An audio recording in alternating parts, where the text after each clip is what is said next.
Kemudian ar-rakizatur rabi'ah, prinsip yang keempat, kunci yang keempat untuk meraih ilmu, salahul qalbi.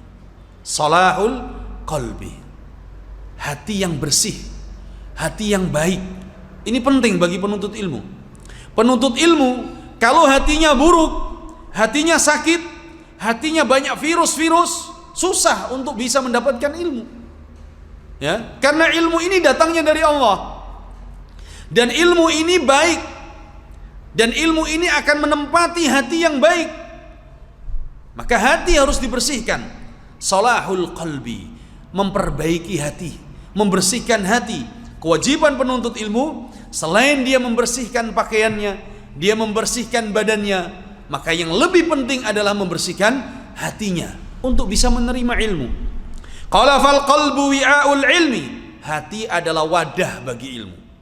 Fa in kana al wi'a'u salihan khazana ma fihi wa hafidha. Kalau seandainya tempat dan wadah itu bersih, maka akan bisa menampung dan akan bisa menjaga ilmu-ilmu. Wa in kana al-wi'a'u fasidan dhayya'a ma fihi. Tapi sebaliknya kalau wadah dan tempat itu kotor, lagi rusak, maka tidak bisa lagi menampung ilmu. Tidak bisa menampung ilmu. War Rasul sallallahu alaihi wasallam ja'ala al-qalba asasa kulli syai'. Sedangkan Nabi sallallahu alaihi wasallam telah menjelaskan bahwa hati ini sebagai pondasi segala-galanya. Hati sebagai pondasi dan hati sebagai raja bagi anggota tubuh ini. Faqal, maka Nabi sallallahu alaihi wasallam sabdakan, ala wa inna fil jasadi mudghah, idza salahat salahal jasadu kulluh, wa idza fasadat fasadal jasadu kulluh, ala wahiyal qalb. Hadis dalam sahihain, sahih Bukhari dan sahih Muslim. Kata Nabi sallallahu alaihi wasallam, ketahuilah bahwa di dalam tubuh kita ini ada segumpal daging. Kalau daging ini baik dan sehat, maka akan sehat dan baik seluruh tubuh kita. Tapi kalau seandainya segumpal daging ini sakit, terkena virus, maka akan rusak seluruh tubuh kita. Ala wahiyal qalb. Ketahuilah bahwa segumpal daging tersebut adalah hati. Maka kata Syekh, wa salahul qalbi yakunu bi ma'rifatillahi ta'ala bi asma'ihi wa sifatihi wa af'ali. Maka membersihkan hati, memperbaiki hati, mensucikan hati adalah dengan mengetahui dan mengenal Allah Subhanahu wa taala melalui nama-namanya. Nama-nama Allah, sifat-sifat Allah, perbuatan-perbuatan Allah. Nah, di sini pentingnya tauhidul asma'i was sifat. Bagi para penuntut ilmu, senantiasa mengenal Allah melalui nama-nama dan sifat Allah. Qala wat tafkir fi makhluqatihi. Punya antum apa? Wat tafkir apa tafakkur? Hah? Tafakkur. Baik. Wat tafakkur fi makhluqatihi wa ayatihi. Dan kita lihat, kita fikirkan ya, tanda-tanda kekuasaan Allah pada makhluknya. Allah menciptakan langit dan bumi, Allah menciptakan manusia, Allah menciptakan pepohonan dan gunung-gunung, Allah menciptakan lautan. Di sana ada tanda-tanda kekuasaan Allah. Qal wa yakunu bitadabburil Qur'anil azim, dan juga dengan cara mentadabburi Al-Qur'an. Afala yatadabbaruna Al-Qur'an am ala qulubin akfaluha. Tidakkah kalian mentadabburi Al-Qur'an ataukah hati kalian sudah terkunci? Nah, ini ya, membersihkan hati, mensucikan hati dengan mentadabburi Al-Qur'an. Qala wa yakunu kadzalika bi kathrati sujudi wa qiyamil lail. Kata Syekh, membersihkan hati seorang adalah juga dengan cara memperbanyak sujud dan qiyamul lail, salat baik yang sunnah, salat, qiyamul lail, memperbanyak sujud akan membersihkan hati. Karena dengan salat kita akan merendah di hadapan Allah. Dengan salat kita akan rendah di hadapan Allah. Bahkan ketika kita sujud bersama para jamaah, maka kita akan sama bahwa kita sebagai hamba Allah tidak ada yang lebih tinggi kecuali dengan iman, kecuali dengan amal salehnya. Yang memiliki jabatan akan sama ketika imam rukuk, dia akan rukuk. Yang kaya ketika imam sujud akan sama-sama sujud. Di hadapan Allah tidak ada yang bisa yang lebih tinggi kecuali dengan iman dan amal salehnya. Qala wa yatajannab mufsidatil qalbi wa amradah. Membersihkan hati dengan menjauhi penyakit-penyakit hati. Menjauhi virus-virus hati. Dengki, kedengkian, hasad, iri, semuanya dibuang. Ya. Dengki kepada saudaranya yang sama-sama belajar, dengki dengan temannya sama-sama menuntut ilmu, tidak dibolehkan.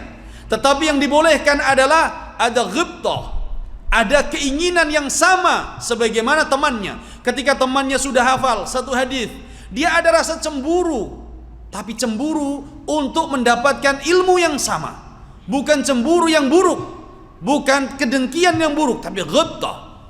Ketika temannya bisa membaca, maka dia ada rasa keinginan untuk sama seperti temannya. Ketika temannya semangat di dalam mencatat, dia ada semangat juga yang sama. Qal fa innahu la qala fa innaha in wujidat fil qalb atau in wajadta fil qalb fa innahu la yastati'u hamlal ilm. Karena penyakit-penyakit hati itu kalau kita dapati pada hati kita, maka hati itu tidak akan bisa menampung ilmu. Fa in hamalahu la yafqah. Kalaupun seandainya hati itu bisa menerima ilmu, maka tidak akan bisa menjadikan seorang itu faqih dan faham dalam urusan agama. Karena hatinya sakit. Hatinya ada virus yang menghalangi dia untuk bisa memahami pelajaran, memahami ilmu, untuk menghafal ilmu. Qala kama qala Allah Ta'ala 'anil munafiqin mardhil qulub. Allah menyebutkan tentang orang-orang munafik yang mereka itu adalah orang-orang yang sakit hati. Ini munafik ini barisan sakit hati. Orang-orang munafik, orang-orang yang memiliki hati yang sakit. Qala lahum qulubun la yafqahuna biha. Orang-orang munafik mereka punya hati, tapi mereka tidak memahami. Mereka punya hati, tapi hati mereka mati. Hati mereka rusak. Ya. Qala wa amradul qulubi naw'an. Kemudian penyakit hati itu ada dua macam. Nah, ini ya perlu dicatat penting bahwa hati ini memiliki kedudukan yang mulia, kedudukan yang tinggi, sehingga ada virus-virus penyakit-penyakit yang akan mengganggunya. Nah, disebutkan oleh Syekh di sini bahwa virus dan penyakit hati ini ada dua. Yang pertama syahwat, yang kedua wasyubuhat. Penyakit hati yang pertama adalah syahwat. Penyakit hati yang kedua adalah syubhat. Qala fasyahawat kahubbid dunya wa maladzatiha wal inshighali biha. Penyakit hati yang itu adalah syahwat seperti cinta dunia dan kesenangannya. Cinta dunia dan berbagai macam atribut-atribut dunia, wal inshighal biha, dan menyibukkan diri dengan dunia sehingga dia lalai untuk beribadah, menyibukkan dunia sehingga dia lalai untuk belajar dan mencari ilmu. Wa hubbis suwaril muharramah, mencintai dan hobi dengan gambar-gambar yang diharamkan. Wa sama'il muharramat, dan suka mendengar yang diharamkan. Minal aswati wal mazamiri wal ghina, suka mendengar hal-hal yang diharamkan, mendengar suara-suara nyanyian, suara-suara musik, wa kadzalika an-nadharil muharram. Begitu juga melihat kepada hal-hal yang diharamkan. Ini adalah penyakit hati syahwat, penyakit hati syahwat. Qala yang kedua wasyubhat, penyakit hati yang berbentuk apa? Syubhat. Kali'tiqadatil fasidah, seperti keyakinan-keyakinan yang rusak, keyakinan-keyakinan yang menyimpang dari ahli sunnati wal jamaah. Qal wal a'mali al mubtada'ah, dan amalan-amalan bid'ah. Karena amalan-amalan bid'ah ini dibangun dari hati yang penuh dengan syubhat. Wal intima lil tijahatil fikriyah al bid'iyah, bergabung dengan kelompok-kelompok pemikiran yang rusak, kelompok-kelompok bid'ah yang menyimpang, al-mukhalifah li maslakis salafis salih, kelompok-kelompok yang menyelisihi jalannya salafis saleh. Nah, ini penyakit-penyakit syubhat, dan ini lebih berbahaya dari penyakit syahwat, dan ini akan merusak akidah dan merusak keimanan seorang. Wa min amradil qulub as-sadati 'anil ilmi aidan, dan termasuk penyakit hati yang bisa menjauhkan seorang dari ilmu adalah al-hasad wal ghil wal kibru. Ada hasad, ada iri, ada kesombongan di dalam hati penuntut ilmu. Ketika dia menyombongkan diri kepada temannya yang lain, kemudian dia hasad kepada temannya yang lain, dia membenci temannya yang lain, ya, maka ini bisa menghalanginya dari mendapatkan ilmu.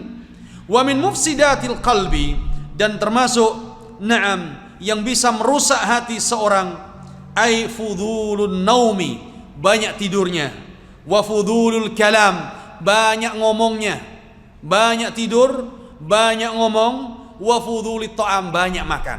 Kalau sudah banyak tidur, kemudian bangun tidur banyak ngomongnya, kemudian sudah banyak ngomong, lapar dia banyak apa? Makannya. Kapan belajarnya? Kapan dia menghafalnya? Kapan dia bergadang untuk mencatat dan murojaah pelajarannya? Kapan dia semangat untuk menghadiri ilmu?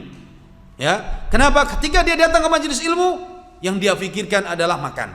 Ketika dia datang di majelis ilmu, yang dia pikirkan bagaimana dia tidur. Kemudian ketika dia pulang, bagaimana dia berbicara dan ngomong dengan orang. Nah, ini ya, ketika berlebih-lebihan dalam makan, berlebih-lebihan dalam bicara, dan berlebih-lebihan dalam tidur dan istirahat, maka ini bisa merusak hati. Qala fatajannubu hadhil amrad wal mufsidat salahun lil qalbi.